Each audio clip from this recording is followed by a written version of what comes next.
My name is Mike, and at 67 years old, I never expected to be sitting alone in my empty house holding a family vacation itinerary that didn't include me. After decades of working construction to give my kids everything I thought we'd travel together in my retirement. When they said, "You're too old to travel with us, Dad, just watch the house," something inside me finally broke. I went to bed in tears that night, but what I did the next morning changed everything. Before I continue this story, let me know where you're watching from. And if you've ever been underestimated because of your age, hit that subscribe button. What happens next might just inspire you. When I look back at my life, I see a road paved with sacrifice and dedication to my 3 children, James, Sarah, and Thomas. Their mother, my beloved wife Linda, passed away from cancer when they were just 8, 6, and 4 years old. Those early years as a single father were brutal. I would wake at 4:30 in the morning for my construction job, drop the kids at my sister's house, work a full day under the scorching sun or freezing rain, pick them up, make dinner, help with homework, tuck them in, and then head out to my night job as a security guard 3 times a week. Sleep was a luxury I rarely enjoyed. Despite the exhaustion, I never complained. Those children were my world, and giving them a good life was all that mattered to me. I remember carrying Thomas on my shoulders at his kindergarten graduation, while my hands were still rough and calloused from pouring concrete all day. I remember sitting with Sarah for hours, working through her math anxiety, even though my own eyelids were heavy with fatigue.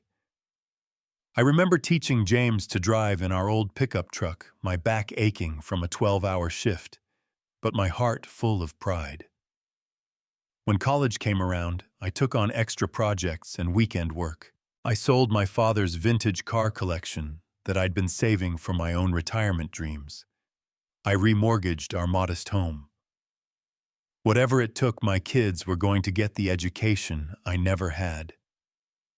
Those graduation ceremonies were the proudest days of my life. Seeing each of them walk across the stage, knowing the opportunities they would have that I never did.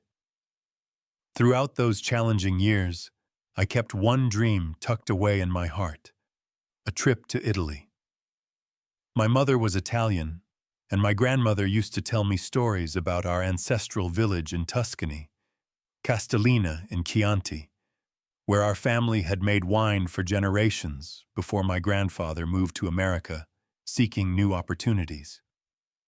She would show me yellowed photographs of stone buildings with red-tiled roofs and narrow winding streets, telling me about the smell of fresh bread in the morning and the sound of church bells echoing across the valley. "Someday, Michael," she would say, patting my hand with her wrinkled one, "you must go see where your blood comes from. Promise me." I promised her, but life had other plans. College tuition braces, sports equipment, and eventually wedding contributions for both James and Sarah pushed that dream further and further away. Still, I kept a small notebook where I collected information about Italy.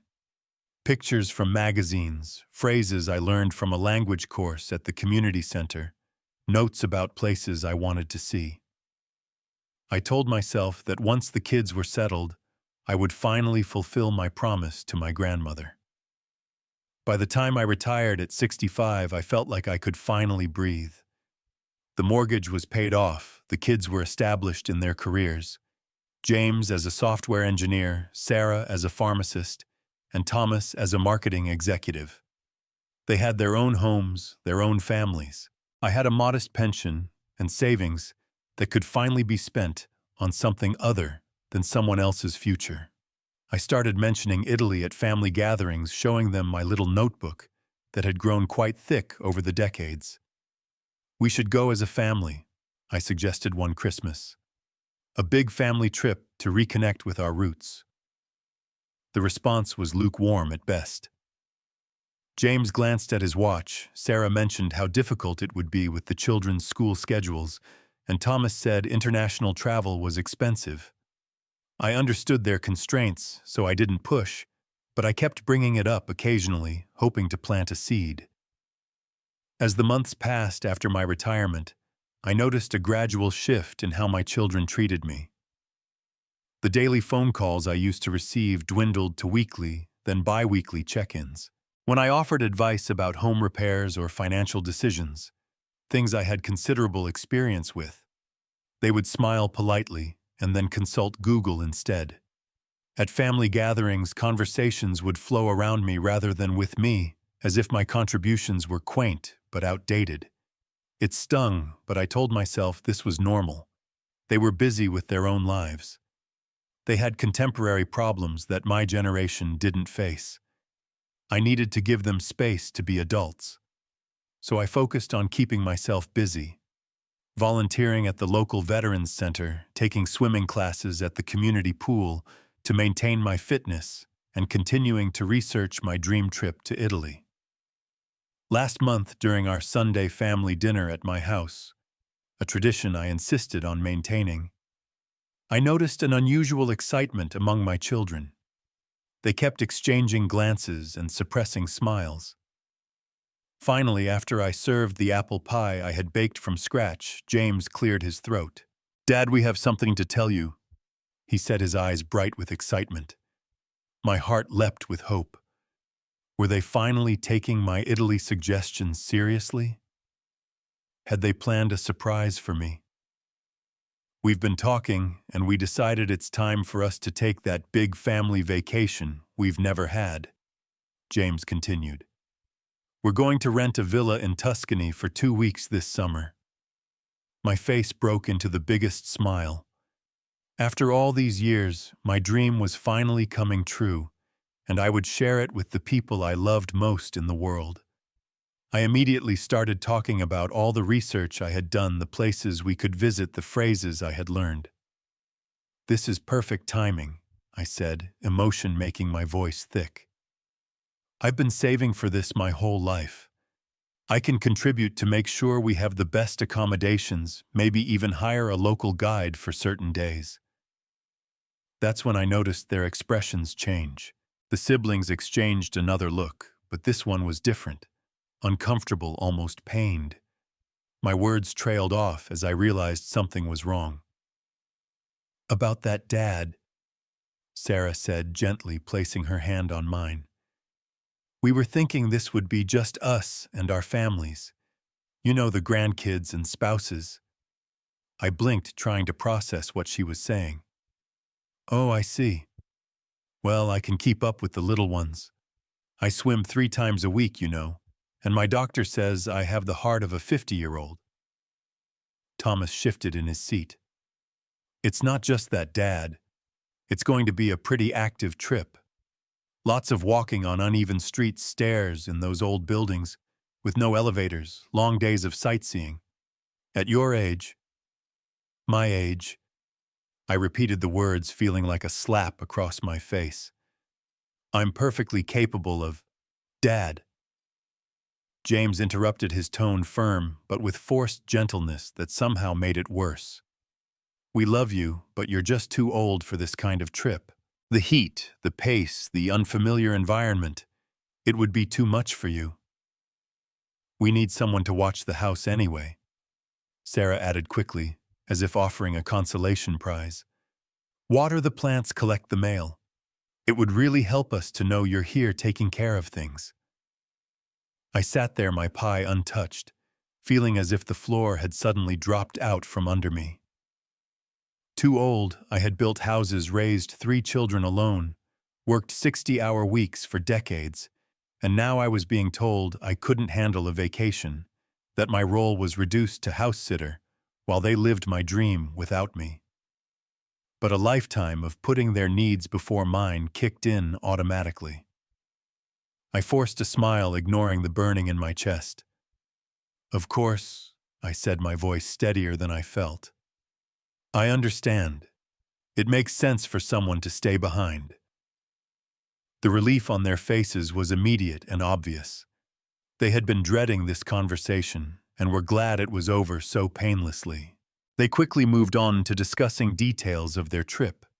which museums they would visit, which wines they wanted to try, whether they should spend more time in Florence or Rome. I nodded and smiled in all the right places, but inside something was crumbling. As I cleared the dessert plates, I caught a glimpse of my reflection in the kitchen window. Gray hair lines around my eyes, shoulders slightly stooped from decades of physical labor. For the first time, I saw myself through their eyes, not the strong father who had carried them through life's hardest moments, but an old man who needed to be accommodated, managed, and ultimately left behind. After they left that evening, I sat alone in my living room, surrounded by the photos of our life together. I picked up my Italy notebook with trembling hands, flipping through decades of dreams, carefully collected and preserved. Tucked inside was the Italian phrase book I'd been studying with notes in the margins and highlighted expressions I wanted to use when ordering meals or asking for directions. I went to bed with tears silently sliding into my pillow, feeling useless and discarded. 67 years old, and apparently that was too old to live, too old to dream, too old to be included in the family I had sacrificed everything to build. Sleep refused to come that night. As I lay in bed watching the digital clock tick from 1 hour to the next, memories flooded through me like a movie I couldn't pause. Carrying Sarah to the emergency room when she broke her arm falling from a tree, staying up all night, helping Thomas finish his science project, working double shifts to pay for James's baseball camp. I remembered the birthdays when I could only afford a small cake, but made sure to create a treasure hunt around the house to make the day special. The Christmases when I worked Christmas Eve and still stayed up wrapping presents I had carefully saved for all year. I remembered the college applications I helped them fill out sitting at the kitchen table late into the night. The proud but terrified feeling of driving them to their dorms, wondering how I would cope with the empty house after being defined by parenthood for so long. The financial gymnastics of managing 3 tuitions with a construction worker's salary. The second mortgage, the eliminated retirement contributions, the canceled health insurance for myself so I could afford theirs. I never complained. Not once. I chose this life, chose to pour everything into them, and I never regretted it. Until tonight, when the reality of what that sacrifice had cost me came crashing down like a poorly constructed wall. Had it always been this way? Had they always seen me as nothing more than a caretaker whose usefulness was now expired? I started recalling other instances that I had brushed aside at the time. Last Thanksgiving, when they decided to have dinner at James's house instead of mine because it would be easier for you, Dad. The time Sarah gently took the electric drill from my hands when I offered to help hang curtains in her new house, saying, "We've got this, Dad. Why don't you just relax?" The way Thomas always declined my offers to babysit my grandchildren for more than an hour or two, as if I couldn't be trusted with their care for a full day. The pattern was clear now. Somewhere along the way I had transitioned in their eyes from provider to dependent, from strength to liability. And I had allowed it to happen by never standing up for myself, by always putting their comfort above my dignity. As the night deepened, so did my pain. I felt hollowed out, a lifetime of purpose suddenly questioned. What had all those sacrifices been for, if in the end I was just an old man they needed to work around? I had given up dreams, relationships, career advancements, all to be the best father possible. I had poured my youth into their future. And now when I finally had the chance to reclaim one small dream for myself, they deemed me too fragile, too burdensome to include. For a brief dark moment I considered accepting my fate. Maybe they were right. Maybe I was too old. Maybe my role now was simply to fade into the background of their lives, useful only for holiday appearances and occasional childcare. Maybe I should just water their plants and collect their mail and be grateful they still included me in Sunday dinners. Then my eyes fell on the small framed photo on my bedside table. Linda, my late wife, laughing as she stood on a hiking trail, wind blowing her hair, her eyes alive with adventure. It was taken just 6 months before her diagnosis. She had always been the brave one, the one who pushed boundaries and took risks. When she knew she was dying, she made me promise something. "Don't let our children become your only purpose, Mike," she had said, holding my hand with what little strength she had left. "They'll grow up and have their own lives. Make sure you keep something for yourself." I had failed that promise spectacularly. Everything had gone to them. My time, my energy, my dreams, my identity. I had allowed myself to become nothing more than dad.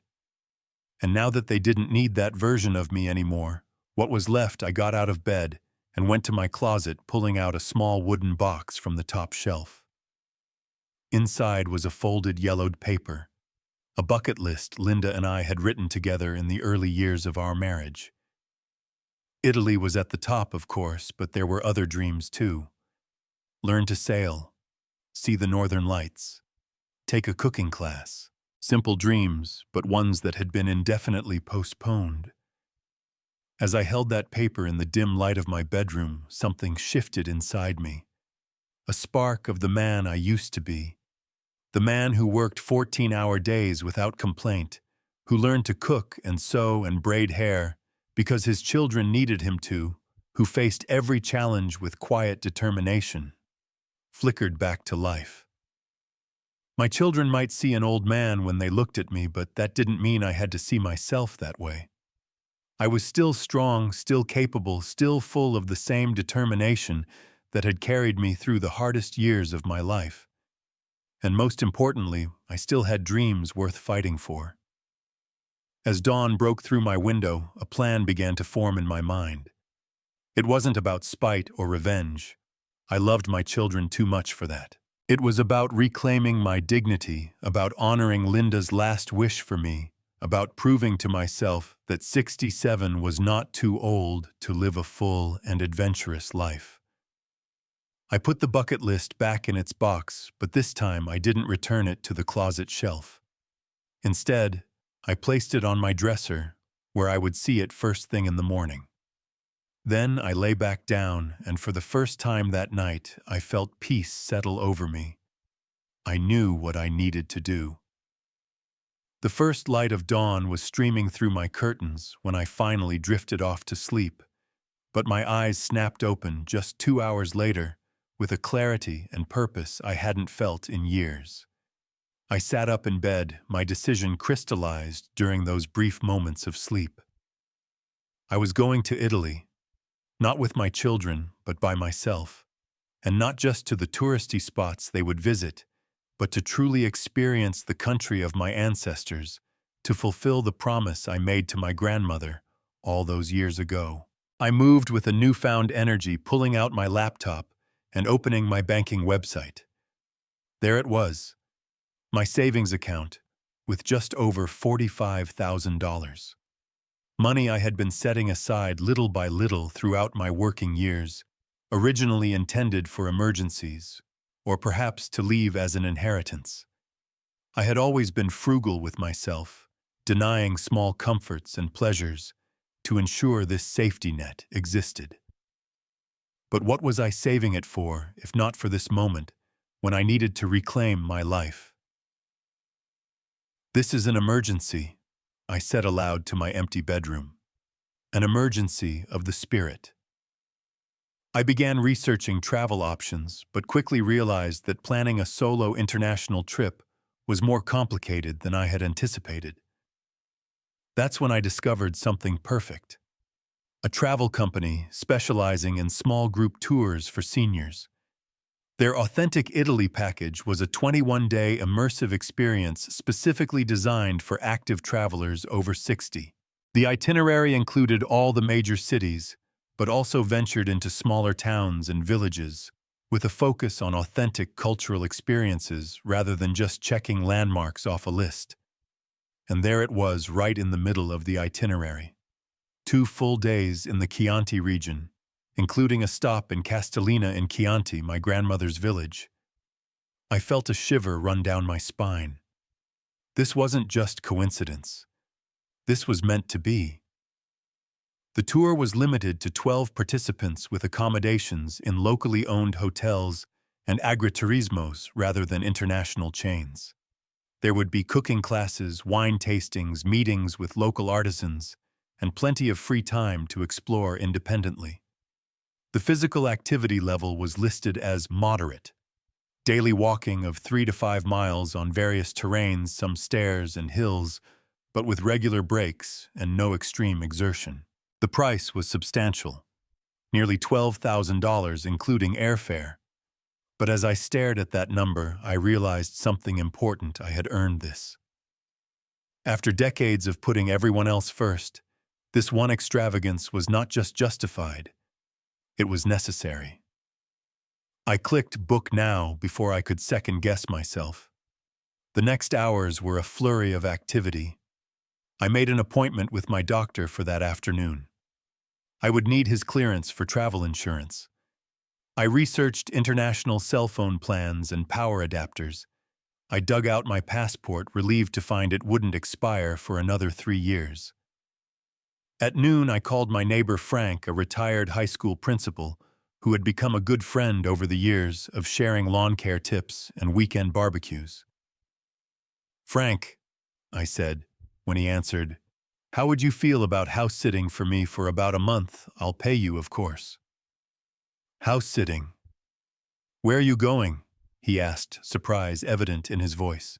"Italy," I replied, and saying it aloud sent a thrill through me. Solo trip. It's time. There was a pause, then Frank's voice came back warm with understanding. "Well, it's about damn time, Mike. After all you've done for those kids of yours, you deserve to live a little. Consider your house and garden in good hands." I thanked him profusely, promising to bring him back a good bottle of Chianti. As I hung up, I felt a weight lifting off my shoulders. I was really doing this. I was choosing myself, perhaps for the first time in my adult life. My doctor's appointment that afternoon couldn't have gone better. Dr. Lewis, who had been my physician for over 15 years, did a thorough checkup and declared me in remarkable shape for any age. "Blood pressure of a 40-year-old, strong heart, good stamina from your swimming regimen," he said, making notes in my chart. "Italy will be good for you, Mike. The Mediterranean diet. All that walking, the relaxed lifestyle, probably add years to your life." I wish more of my patients would take this kind of active approach to their retirement. Armed with his official letter for my travel insurance, I stopped at a bookstore on the way home and purchased a more comprehensive Italian phrase book, a travel guide to Tuscany, and a journal to document my journey. The young cashier smiled as she rang up my purchases. "Planning a trip to Italy?" she asked. "Yes," I replied, unable to keep the excitement from my voice. "My first time." "That's wonderful," she said. "My grandparents went to Italy for their 50th wedding anniversary. They said it was the best decision they ever made. They were in their 70s then."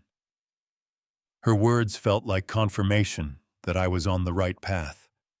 If a couple in their 70s could have the time of their lives in Italy, surely I could handle it at 67. Back home, I spent the evening making lists of what I would need to pack, researching the best walking shoes for cobblestone streets, and watching YouTube videos about traveling in Italy as a senior. I was so absorbed in my planning that I almost forgot the most important task: telling my children. I considered calling them, but I knew they might try to talk me out of it, might insist on discussing it as a family decision when it wasn't. This was my life, my choice.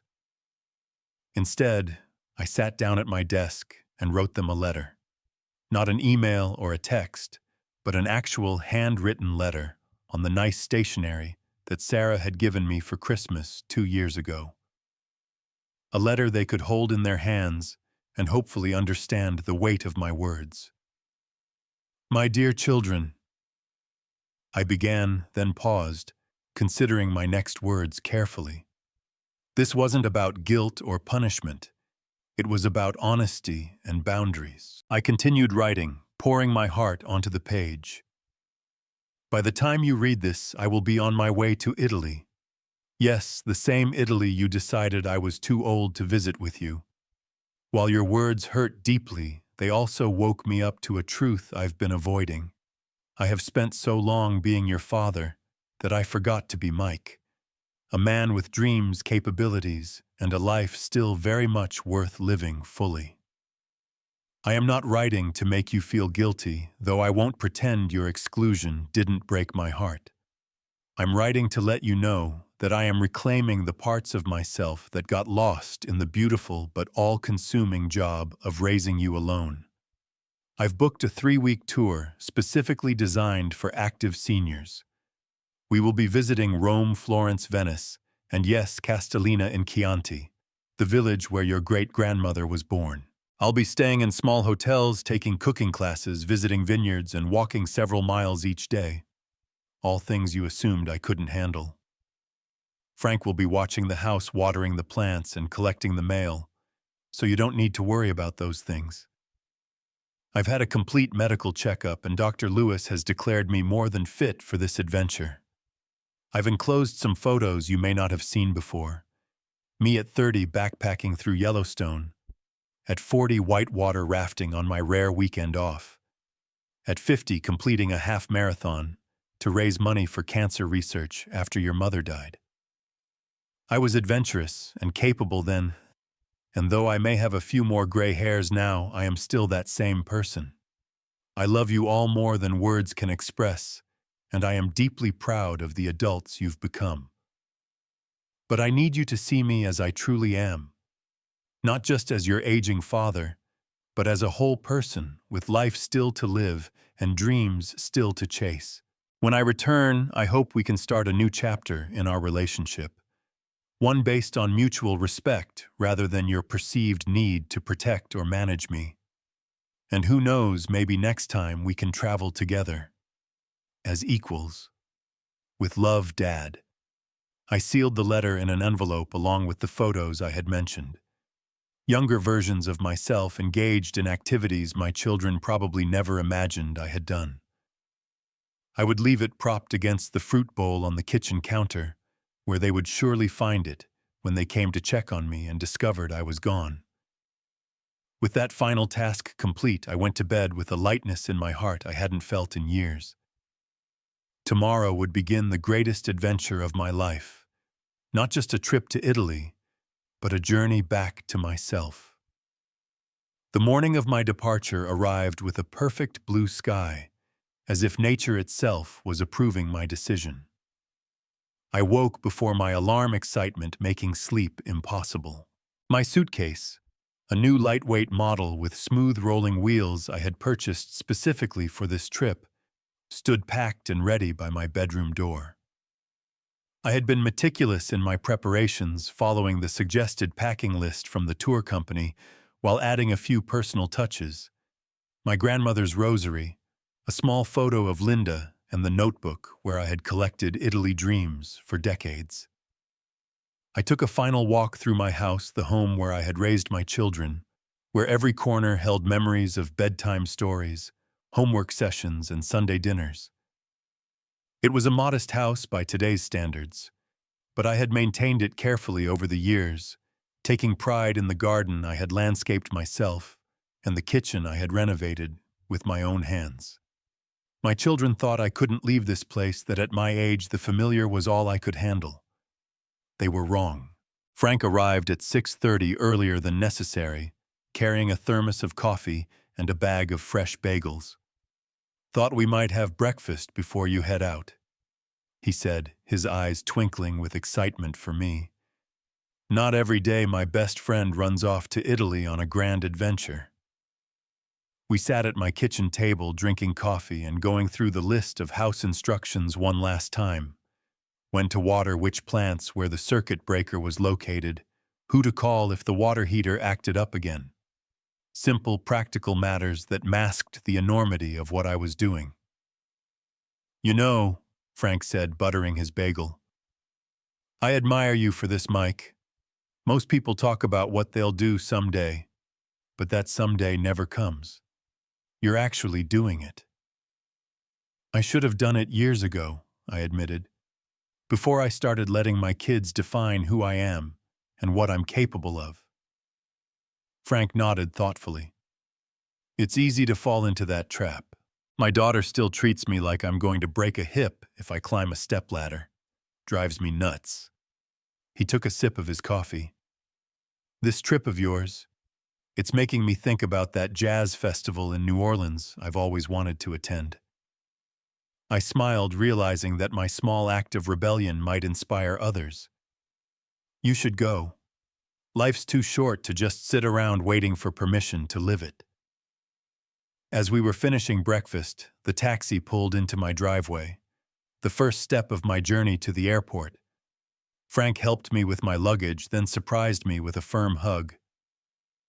Have the time of your life, Mike, he said gruffly, and take lots of pictures. I want to hear every detail when you get back. As the taxi pulled away, I glanced back at my house one last time. Frank stood in the doorway waving. Instead of the pang of anxiety I had half expected, I felt only a surging sense of freedom. The house would still be there when I returned, but I would be different. Stronger, more confident, more myself. The airport was a flurry of activity, but I navigated it with surprising ease. I had arrived 3 hours early as recommended, giving myself plenty of time to check in, go through security, and find my gate. As I settled into a seat in the waiting area, I noticed several other passengers around my age, some traveling alone, others in pairs or small groups. I wasn't the only senior embarking on an adventure today. I struck up a conversation with the woman sitting next to me, a 71-year-old retired librarian named Dorothy, who was meeting friends in Barcelona for a Mediterranean cruise. My children thought I was crazy at first, she confided with a conspiratorial smile. Kept asking who would look after me on the trip, as if I haven't been looking after myself and them for decades. Mine told me I was too old to travel with them to Italy, I admitted, so I'm going by myself instead. Dorothy's laugh was bright and infectious. Good for you, nothing like proving them wrong by simply living well, is there? By the time our boarding groups were called, Dorothy had introduced me to 2 other solo travelers her age. Alan, a retired history professor heading to London for a theater tour, and Patricia, a widow visiting her son, who was stationed at a military base in Germany. We exchanged email addresses, promising to share photos of our respective journeys. As I settled into my seat on the plane, a strange sense of unreality washed over me. Was I really doing this, flying to Italy alone at 67, against my children's expectations and concerns? The thought sent a small thrill through me. Yes, I was really doing this. The plane taxied down the runway, gathered speed, and then lifted into the air. I felt my stomach drop, then stabilize, a perfect metaphor for this new chapter of my life. I spent the long flight alternating between dozing, watching an Italian film with subtitles to attune my ear to the language, and chatting with my seatmate, a young graduate student named Maya, who was studying art history in Florence. Her enthusiasm for Italy was contagious, and she seemed genuinely interested in my stories about my Italian grandmother and my construction career. Not once did she treat me as fragile or limited because of my age. You're going to love Italy, she assured me as we began our descent into Rome. Italians respect their elders. Age is seen as bringing wisdom and experience, not limitations. Plus, some of the most interesting people I've met, there are in their 70s and 80s, still running businesses, still engaged with their communities. Her words were reassuring, a reminder that the way my children saw me was not how the whole world would see me. As the plane touched down at Leonardo da Vinci Airport, I felt a surge of anticipation. I was ready for whatever came next. The first days in Italy were a whirlwind of new experiences. Our tour group met in the lobby of a charming hotel near the Pantheon in Rome. 12 travelers ranging in age from 62 to 78, led by Gabriella, an energetic Italian woman in her 50s, who spoke perfect English and had an encyclopedic knowledge of Italian history and culture. We began with a walking tour of ancient Rome, and I was pleased to discover that the pace was perfect, challenging enough to be interesting, but with plenty of breaks for coffee gelato or simply sitting on a bench to absorb the surroundings. The Colosseum took my breath away, its massive scale and the weight of history it represented making my own lifespan seem like the blink of an eye. "Imagine," Gabriella said as we stood in its shadow, "this structure has stood for nearly 2,000 years. It makes us all young by comparison, no?" I took hundreds of photos that first day, sending a few to Frank with brief messages. "Made it to Rome. Standing where Caesar walked. Try explaining to my kids I'm too old for this. I deliberately didn't send any to my children yet. Let them wonder, let them worry a little. Let them feel a fraction of the uncertainty I had lived with when they dismissed my capabilities." On our third day in Rome, as we were enjoying dinner at a local trattoria, my phone rang. It was James, his voice tight with barely controlled panic. "Dad. Where are you? We've been calling the house for 2 days and you're not answering. We came by and Frank said you're in Italy. Is that true?"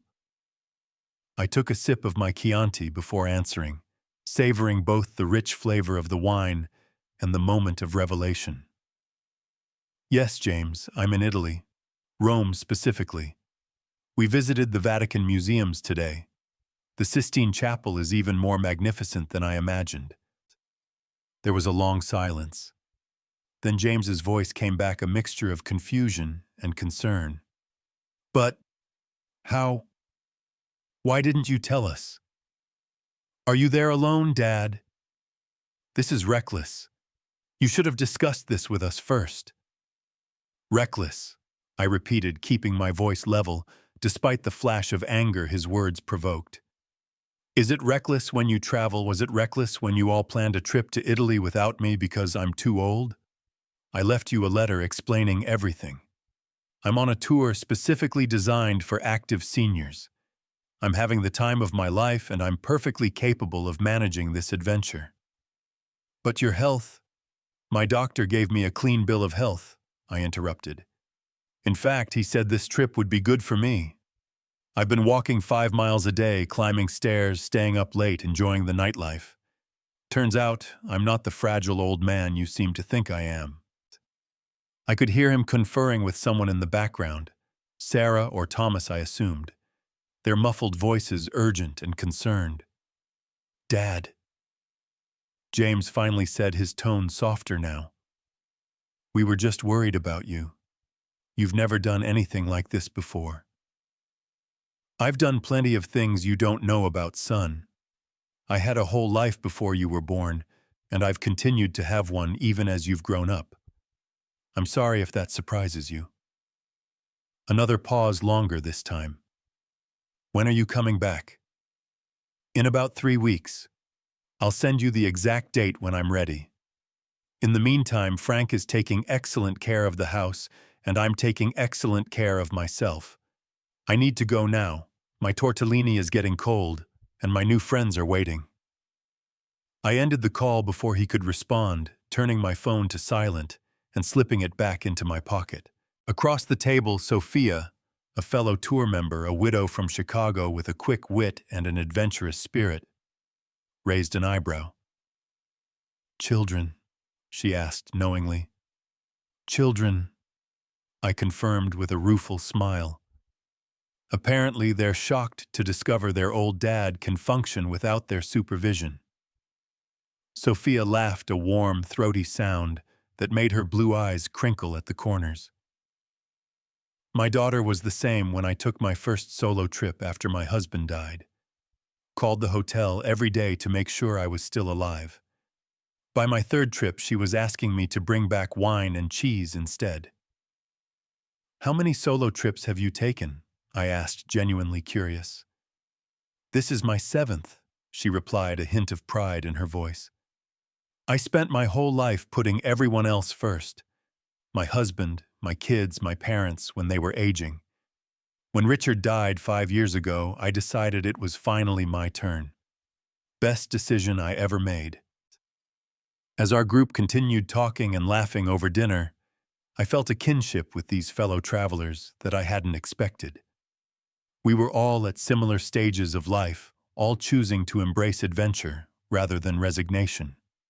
None of them treated me, or each other, as fragile or limited. Age was simply a number, not a defining characteristic or limitation. Later that night, as I got ready for bed in my comfortable hotel room, I noticed a text from James. "Please be careful, Dad. Let us know you're okay every day." I sent back a simple reply, "I'm more than okay. I'm thriving. We'll send updates when I can." I fell asleep with a smile on my face, dreaming of what tomorrow would bring. As our tour continued from Rome to Florence, then to smaller towns in Tuscany, I found myself undergoing a transformation more profound than I had anticipated. It wasn't just the magnificent art and architecture, the rolling countryside dotted with cypress trees, or the food that seemed to awaken taste buds I didn't know I had. It was the realization that I was capable of so much more than I had allowed myself to believe. Each day brought new discoveries. In Florence, I climbed the 463 steps to the top of the Duomo, my legs burning, but my spirit soaring, as I emerged to the panoramic view of terracotta rooftops and distant hills. When Gabriella offered the option of taking an elevator, for those who might find the climb challenging, I was among the first to decline, determined to experience every step of this journey as fully as possible. I found myself making friends easily, not just within our tour group, but with locals as well. My limited Italian, practiced diligently during the months and years of dreaming about this trip, was enough to earn smiles of appreciation from shopkeepers and waiters. I discovered that a genuine attempt to speak the language, coupled with a humble willingness to be corrected, opened doors that might have remained closed to the typical American tourist. But the most unexpected friendship was the one developing between Sophia and me. We had gravitated toward each other from the first day, sharing a similar sense of humor and an appreciation for the little details others might miss. The perfect way light filtered through olive trees in the late afternoon, the rhythm of local life in piazzas, away from the tourist centers, the stories etched in the faces of elderly Italians playing cards outside small cafes. Sophia was vibrant, curious, and refreshingly straightforward. At 69, she embraced her age with a grace I found inspiring. Her silver hair was cut in a stylish bob that framed her face beautifully, and she dressed in comfortable but elegant clothes that reflected her creative background as a former art teacher. She had raised 2 children, as I had raised 3, and like me, she found herself navigating the complex dynamics of being respected as both a parent and an individual in her own right. "They mean well," she said one evening, as we shared a bottle of wine on the terrace of our hotel in Siena, the sunset painting the ancient buildings in hues of gold and amber. "Our children. They want to protect us because they love us. The problem is they're protecting us from life itself sometimes." I nodded, understanding exactly what she meant. It's as if they've created a version of us in their minds, aging, declining, needing their guidance, and they can't see that it doesn't match reality. Exactly. Sophia agreed, her eyes bright with recognition of a shared truth. My daughter practically had a heart attack when I told her I was taking tango lessons last year, as if dancing would shatter my brittle old bones. She laughed, then grew more serious. "I think it scares them to imagine us still having dreams, still taking risks. It reminds them that we're mortal, that we might not always be their safety net." These conversations with Sophia and the other members of our group were healing something in me I hadn't realized was wounded. My sense of belonging to a community that understood my stage of life without diminishing it. We shared stories of our careers, our marriages, our children, our losses, and our continued hopes for the future. No one dismissed anyone else's ambitions as inappropriate for our age.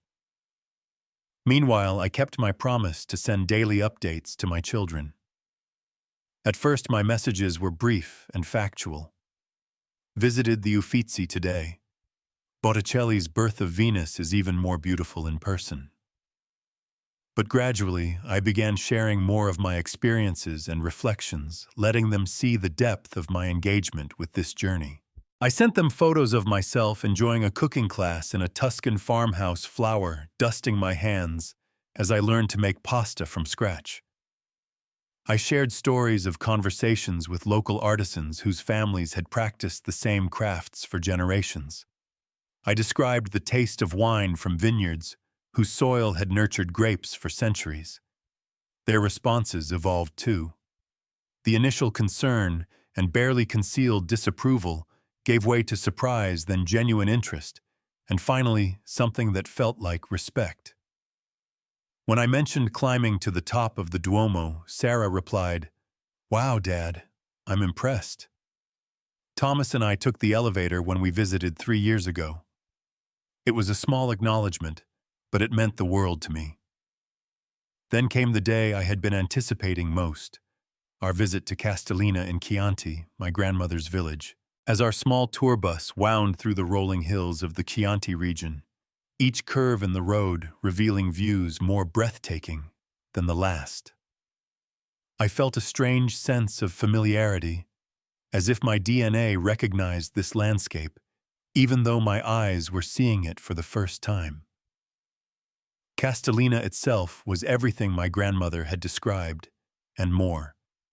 A medieval hilltop town with ancient stone buildings, narrow winding streets, and views that stretched across valleys of vineyards and olive groves. Our group had free time to explore, and I immediately set out with the mission of finding the church where my grandmother had been baptized. With my rudimentary Italian and the name of my family, Rinaldi, I approached an elderly gentleman sitting outside a cafe. His weathered face lit up with recognition at the name. "Rinaldi Sisi una vecchia famiglia di Castellina." He gestured animatedly, pointing down a side street and giving me directions I only partially understood. But his enthusiasm was unmistakable. He knew of my family. I followed his directions, my heart pounding with anticipation, and found myself at a small, ancient church with a simple bell tower. Inside, the cool air smelled of incense and history. A young priest welcomed me, and when I explained my connection to the town, he disappeared into a back room, returning with a dusty parish register. Together we found the record of my grandmother's baptism in 1910, her parents' names written in faded ink, Giuseppe and Maria Rinaldi. Seeing their names, knowing I was standing where they had stood over a century ago, brought tears to my eyes. "You have family still in Castellina?" The priest told me his English much better than my Italian. "The Rinaldi vineyard just outside town. Small production, but very good wine." This was news to me, living relatives I hadn't known existed. With directions from the priest and a surge of nervous excitement, I made my way to the vineyard, a small property with a stone farmhouse surrounded by neat rows of grapevines. An older woman was tending to flowers outside the house when I approached. I introduced myself in halting Italian, explaining that my grandmother was Lucia Rinaldi, born in Castellina in 1910, who had emigrated to America in 1928. The woman's hand flew to her mouth in surprise. "Lucia la sorella di mio nonno Antonio." My grandmother had been her grandfather's sister. We were second cousins once removed. Within minutes, I was ushered into the farmhouse where 3 generations of Rinaldis gathered around me, exclaiming over the family resemblance they could see in my features, showing me old photographs that included images of my grandmother as a young girl. They opened a special bottle of their wine, a reserve Chianti they produced in limited quantities, and we toasted to family bonds that stretched across oceans and decades. I spent the entire afternoon with them, piecing together family stories, filling in gaps in our shared history, and creating new connections. By the time I reluctantly said goodbye, promising to return for a longer visit, I had invitations to family weddings, contact information for relatives in other parts of Italy, and 2 bottles of Rinaldi wine carefully packed for me to take home. As I rejoined our tour group for dinner that evening, I was overflowing with emotion and stories. Sophia listened intently, her hand occasionally covering mine in understanding, as I described the profound sense of belonging I had experienced. "You found your roots today," she said softly. "That's a gift beyond measure." That night, I sent a long email to my children, sharing every detail of my discovery of our Italian relatives. I attached photos of the Rinaldi family, the vineyard, the church records, and the bottles of wine I would bring home to share with them. For the first time since beginning this journey, I felt no need to prove anything or assert my independence. This wasn't about them or their perception of me anymore. This was about connections. To my past, to a family I hadn't known existed, to a part of myself I was just beginning to discover. James replied almost immediately, "Dad, this is incredible. I had no idea we still had family in Italy. I can't wait to hear more about them. Maybe next time we could go together." His words, so simple yet so profound in their implication of a future where we might travel as equals, brought fresh tears to my eyes. Something was shifting in our relationship, a rebalancing that I had needed but hadn't known how to initiate until now. As our tour continued through Venice and the Lake Como region, I found myself taking more photos of people than places. The animated faces of my newfound Italian relatives, the warm smiles of my tour companions who had become true friends, and increasingly selfies that I shared with my children, wanting them to see the joy and vitality in my expression. In Venice, I even extended my trip by 3 days, departing from the tour group to spend more time exploring the labyrinthine streets and canals at my own pace.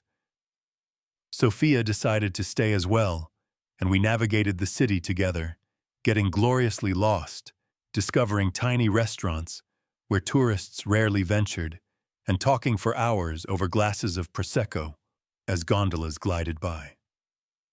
On our last evening in Venice, sitting at a small table alongside the Grand Canal, as the setting sun turned the water to liquid gold, Sophia reached across the table and took my hand. "Thank you, Mike," she said, her voice soft but clear against the background sounds of water lapping against gondolas and distant accordion music. "For what?" I asked, surprised by her sudden solemnity. "For reminding me that new beginnings can happen at any age," she replied. "This trip has been special for many reasons, but meeting you has been the most unexpected gift." I squeezed her hand, a warm sense of possibility unfurling within me. Linda had been gone for nearly 20 years, and while I had dated occasionally in the early years after her death, I had eventually settled into a comfortable solitude. But sitting there with Sophia, I realized that my heart was still capable of connection, still open to the possibility of companionship that went beyond friendship. "We live in different cities," I said, giving voice to the practical concern that immediately arose. Sophia smiled, her eyes crinkling at the corners, in the way I had come to find endearing. "Chicago and Detroit aren't so far apart, and 2 people who can navigate Italy on their own can surely figure out how to bridge a few hundred miles." As we walked back to our hotel, arms linked, planning tentative visits to each other's cities in the coming months, I marveled at how far I had come from that devastating night when my children had deemed me too old for adventure. In rejecting their limitations, I had opened myself to possibilities I hadn't even considered, not just travel and connection with my heritage, but potentially a new chapter of companionship as well. The Mike who would return home was not the same Mike who had left. Not because Italy had changed me, but because it had revealed me to myself, stripped away the layers of others' perceptions to uncover the man who had been there all along, capable, curious, and very much alive. When I finally returned home after nearly a month away, the familiar sight of my house stirred mixed emotions. It represented so much of my life. The home where I had raised my children, the sanctuary I had created through years of careful maintenance and improvements. But now, instead of seeing it as my only domain, the place I was expected to quietly grow old, I viewed it as just one part of a world that remained open to me. Frank had kept everything in perfect order, even adding some colorful fall flowers to the front planters. He greeted me with a bear hug as the taxi pulled away, immediately peppering me with questions about my trip. I promised to share everything over a beer once I had settled in, grateful for his friendship and support that had made this journey possible. Inside, everything was just as I had left it, yet somehow different. Or perhaps I was the one who had changed. The stack of mail Frank had collected sat neatly on the kitchen counter, alongside a vase of fresh flowers, with a welcome home card signed by all three of my children. That small gesture spoke volumes about the shift that had occurred in their perception of me during my absence. I had barely unpacked when the doorbell rang. There they were, James, Sarah, and Thomas, standing somewhat awkwardly on my front porch, holding bags of takeout from my favorite Italian restaurant in town. A peace offering, perhaps, or simply an acknowledgement that something had changed between us. "Welcome home, Dad," Sarah said, stepping forward to hug me. "You look different." I smiled, knowing what she meant. My skin had a healthy tan from weeks in the Mediterranean sun. I had lost a few pounds from all the walking, and most importantly, there was a confidence in my posture and expression that hadn't been there before. "Come in," I said, holding the door open. "I have so much to tell you." Around my dining room table over pasta, that paled in comparison to what I had experienced in Italy, but was offered with love, I shared stories of my adventures. I showed them hundreds of photos, of ancient ruins and Renaissance masterpieces, of Tuscan landscapes and Venetian canals, of the Rinaldi vineyard, and the relatives they had never known existed. "I can't believe you climbed all those stairs in the Duomo," Thomas said, shaking his head in amazement. "And in that heat. I can't believe you found our family in Italy," James added, examining the photos of the Rinaldi vineyard with keen interest. "They look just like us." "I can't believe you went on this whole adventure by yourself," Sarah said, a note of admiration in her voice that warmed my heart. I smiled, taking a sip of the Rinaldi wine I had carefully transported home and was now sharing with them. "Well, I wasn't entirely by myself." I scrolled to photos of my tour group, pausing on several that featured Sophia and me together, in a Tuscan cooking class on a gondola in Venice at a cafe in Lake Como. James raised an eyebrow. "You made friends." "I did." I confirmed, not elaborating further on Sophia specifically. That was a development I would share when the time was right, when I was more certain of where it might lead. There was a moment of silence, heavy with unspoken thoughts. Finally, Thomas cleared his throat. "Dad, we owe you an apology," he said, his expression serious. "We were wrong to exclude you from our trip, to assume you couldn't handle it. We were treating you based on your age, not on who you actually are," Sarah added, her eyes shining with unshed tears. I think we were afraid of you getting older, and it was easier to start treating you as less capable than to face the reality that you won't be here forever." "That's no excuse," James interjected. "We should have seen you more clearly. I'm sorry, Dad." Their words touched me deeply, but I recognized that this moment wasn't just about receiving their apology. It was about establishing a new foundation for our relationship going forward. I appreciate that, I said carefully, and I understand where it came from. You love me and want to protect me, but I need you to see me as I am now, not as you fear I might become someday. I'm still strong, still capable, still learning and growing. My hair may be gray, but my life isn't over. It's just entering a new chapter. They nodded, and I could see they were truly listening, truly seeing me perhaps for the first time in years. I'm planning another trip in the spring. I continued watching their reactions closely.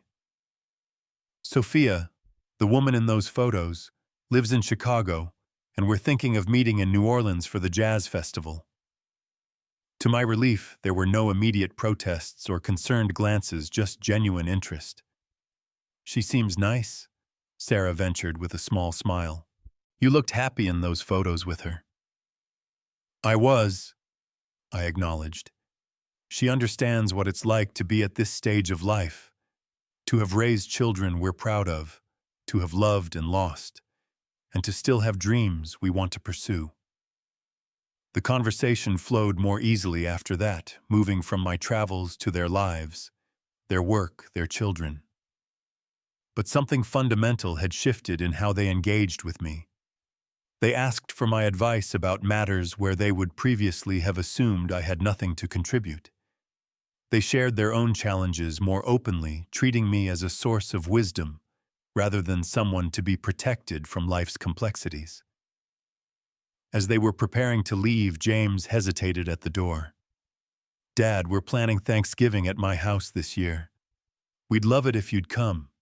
And if you wanted to invite Sophia, she'd be welcome too.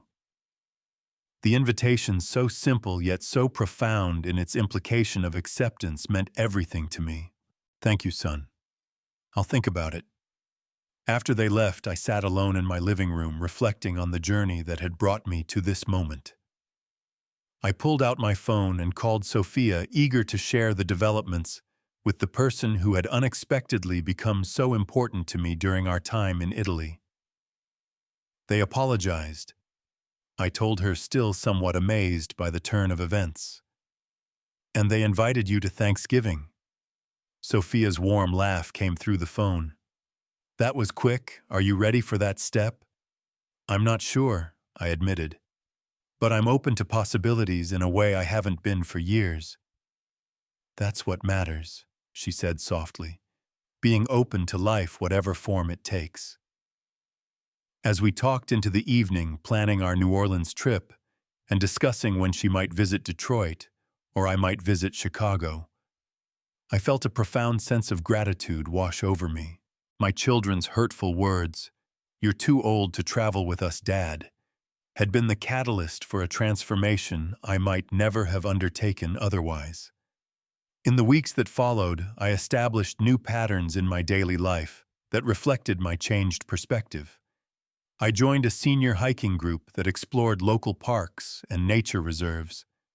I enrolled in an Italian language class at the community college to build on what I had learned during my trip. I hosted dinner parties for Frank and other friends, cooking dishes I had learned to make in Italy. And I stayed in daily contact with Sophia, our connection deepening despite the distance between us.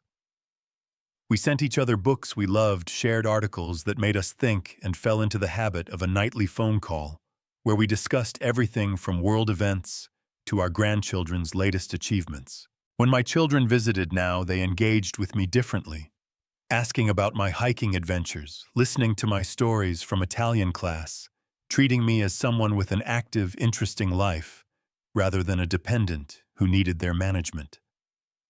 They asked about Sophia with genuine interest, and when she finally visited Detroit, a month after my return, they welcomed her warmly into our family circle. Perhaps most meaningfully, they began including me in their planning discussions for future family travel. We're thinking about a trip to Ireland next summer, Dad, Sarah mentioned during a Sunday visit. The kids want to see castles, and we thought you might have some insight on the best itinerary, given how well you planned your Italy trip. The request for my input, The assumption that I would be included represented everything I had hoped might come from my independent journey. Not that I needed their permission or inclusion to travel. I had proven to myself that I could create my own adventures, but that they now saw me as capable of contributing to and enhancing their experiences rather than as a burden to be managed. The greatest gift of my Italian journey wasn't the magnificent art I saw, the delicious food I tasted, or even the family connections I discovered. It was the reclamation of my full identity, not just as a father and grandfather, but as Mike, a man with dreams, capabilities, and a future still unfolding before him. When my children said, "You're too old to travel with us, Dad. Just watch the house," they thought they were stating a simple truth about my limitations. Instead, their words became the key that unlocked a door I had allowed to close gradually over the years. The door to possibility, to adventure, to seeing myself as whole and capable rather than diminished by age. The next morning, I didn't just prove them wrong. I began the process of reclaiming my life, my dignity, and my right to define my own capabilities. And in doing so, I not only transformed how they saw me, but more importantly, how I saw myself. Now, if you've ever felt underestimated or limited by others' perceptions, I would love to hear your story in the comments below. Have you ever had a moment when you proved someone wrong about what you could achieve? How did it change your relationship with them and with yourself? Don't forget to like this video. If it resonated with you, subscribe to our channel for more stories of resilience and self-discovery, and share this with someone who might need a reminder that it's never too late to stand up for your dreams. Thank you for joining me on this journey, and remember, the only limitations that truly matter are the ones we accept for ourselves.